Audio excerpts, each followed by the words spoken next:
여러분 컴퓨터 안에서는요, 지금 이 순간에도 보이지 않는 전쟁이 계속 벌어지고 있어요. 해커들의 공격을 막아내는 최전선. 그게 어디냐면요, 소프트웨어가 아니에요. 바로 여러분의 CPU, 하드웨어 그 자체에 있습니다. 오늘 바로 이 CPU가 어떻게 메모리 요새를 단단하게 지어서 우리 시스템을 지켜내는지 그 비밀을 한번 파헤쳐 보겠습니다. 자, 이런 거 한번 생각해 볼까요? 우리가 인터넷 하다가 실수로 악성 파일 같은 걸 다운받았다고 쳐요. 그럼 이 파일이 내 비밀번호나 중요한 개인정보를 막 훔쳐가려고 할 거 아니에요? 도대체 뭐가 이걸 막아주는 걸까요? 아마 대부분 백신 같은 소프트웨어를 떠올리실 텐데요. 물론 그것도 맞죠. 하지만 그보다 훨씬 더 깊은 곳에 더 근본적인 방어선이 있습니다. 그게 바로 프로세서 안에 숨겨진 메모리 관리 장치, 우리가 MMU라고 부르는 녀석이에요. 이 MMU는요, 정말 조용한 수호자처럼 1초에 수십억 번씩 메모리 규칙을 검사하면서 우리 시스템을 지키고 있는 겁니다. 자, 그럼 이 거대한 메모리 요새가 어떻게 생겨 먹었는지 제대로 알려면 당연히 설계도부터 봐야겠죠. 컴퓨터 메모리 세계에서 바로 그 설계도 역할을 하는 게 있습니다. 바로 페이지 테이블 엔트리, 줄여서 PTE라고 부르는 거예요. 이 PTE라는 건요, 사실 그냥 8바이트짜리 작은 데이터 묶음이에요. 근데 이 안에 메모리 한 조각에 대한 모든 정보가 다 들어있어요. 딱 두 가지만 기억하시면 돼요. 첫째는 이 메모리가 진짜로 하드웨어 어디에 있는지, 그 물리적 주소고요. 그리고 두 번째가 진짜 중요한데 바로 보안 규칙입니다. 그러니까 누가 어떻게 이 메모리를 쓸 수 있는지를 정해놓은 규칙들이죠. 이 요새를 지탱하는 가장 기본적이면서도 아주 강력한 세 가지 기둥이 있어요. 바로 세 가지 핵심 규칙인데요. 지금부터 한번 알아보죠. 모든 방어는 여기서부터 시작됩니다. 여기 표를 보시면 이해가 확 되실 거예요. CPU가 메모리에 접근할 때마다 딱 이 세 가지 질문을 던지는 거예요. 먼저 P비트를 딱 보면서 물어봐요. 이 메모리 지금 램에 있어? 만약 없잖아요? 그럼 바로 운영체제한테 야, 이거 빨리 가져와 하고 신호를 보내는데 이걸 우리가 페이지 폴트라고 부릅니다. 자, 두 번째 W비트를 보고 물어요. 여기다가 뭐 써도 돼? 만약 규칙상 안 되는 곳이면 그냥 바로 차단해버리는 거죠. 마지막으로 U비트를 봅니다. 이거 일반 프로그램이 봐도 되는 거야? 만약 안 된다면 그럼 오직 운영체제의 심장, 그러니까 커널만 접근하도록 딱 막아버리는 겁니다. 어때요? 진짜 간단한 질문 3개인데 엄청나게 강력한 방어체계죠? 그런데 말이죠. 이 기본적인 방어체계만으로는 충분하지 않았어요. 과거 x86 아키텍처에 정말 오래되고 아주 치명적인 허점이 하나 있었거든요. 바로 이거예요. 옛날에는요, 읽을 수 있는 메모리는 곧 실행할 수 있는 메모리다. 이게 그냥 당연한 거였어요. 다시 말해서 데이터를 읽는 권한이랑 코드를 실행하는 권한이 하드웨어 수준에서 아예 구분이 안 됐다는 거죠. 이게 얼마나 위험하냐면요.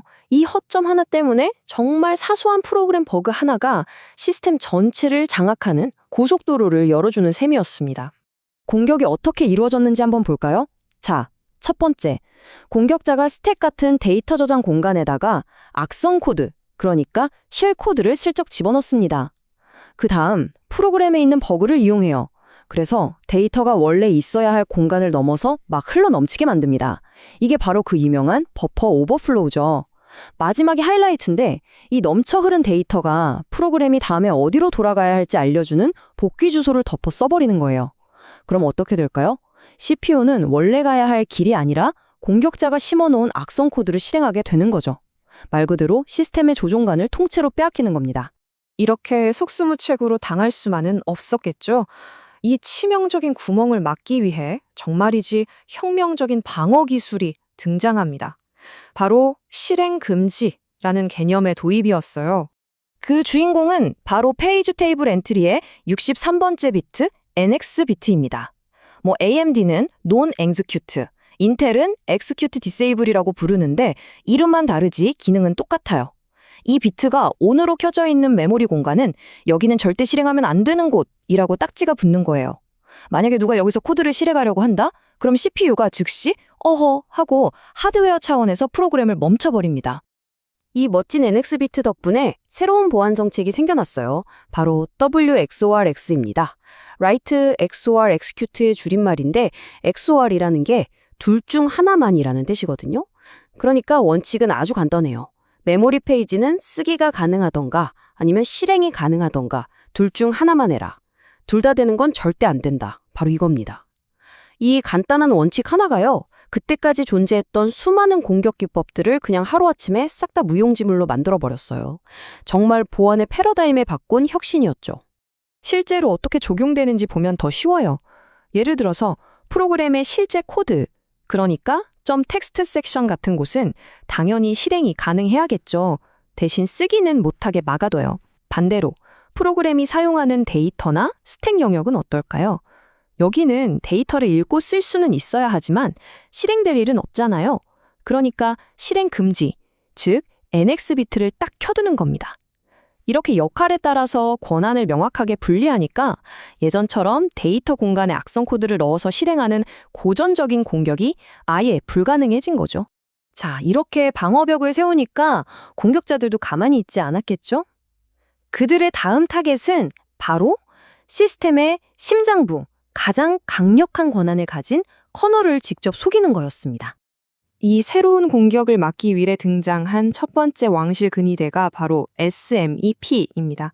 슈퍼바이저 모드 실행 방지의 약자인데요. SMEP의 임무는 아주 명확해요. 시스템의 왕인 커널, 즉 슈퍼바이저가 실수로라도 일반 백성들이 사는 공간, 그러니까 사용자 공간에 있는 코드를 실행하지 못하게 막는 겁니다. 그리고 두 번째, 왕실 근위대가 등장합니다. 바로 SMA, 슈퍼바이저 모드 접견 방지예요. SMA는 여기서 한 발 더 나아가요. 커널이 특별한 허가 없이는 아예 사용자 공간의 데이터를 읽거나 쓰는 것 자체를 못하게 막아버려요. 혹시 모를 정보 유출이나 데이터 오염까지 원천 차단하는 거죠.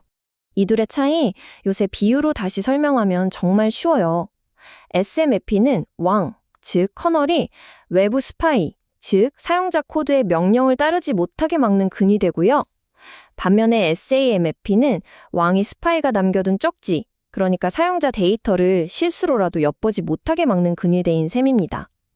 핵심은 SMFP는 실행을 막고 SAMFP는 접근 자체를 막는다는 거죠. 아시겠죠? 자, 그럼 여기서 퀴즈 하나 내볼까요? 만약에 공격자가 커널을 교묘하게 속여서 사용자 메모리에 심어둔 악성 코드를 실행하도록 만들었어요. 자, 이 공격을 딱 막아내는 기능은 둘 중에 뭘까요? SMEP일까요? SMAP일까요? 한번 생각해 보세요. 네, 정답은 바로 SMEP이죠. 애초에 SMEP가 만들어진 이유 자체가 바로 그거잖아요. 슈퍼바이저인 커널이 사용자 공간에 있는 코드를 실행하지 못하게 막는 것. 이게 SMEP의 핵심 임무입니다. 자, 지금까지 우리가 함께 본 것처럼 CPU는 정말 여러 겹의 방어막을 쳐서 이 메모리 요새를 지키고 있었습니다. 어떻게 보면 이건 공격과 방어가 끊임없이 반복되는 디지털 군비 경쟁의 역사 그 자체라고 할 수 있겠네요. 오늘 이야기했던 우리 메모리 요새를 한번 정리해 볼까요? 가장 기초가 되는 토대는 PWU라는 기본 규칙들이었고요. 그 요새 주변에는 NX, 비트라는 아주 깊은 해자를 파서 코드와 데이터가 섞이지 못하게 만들었죠.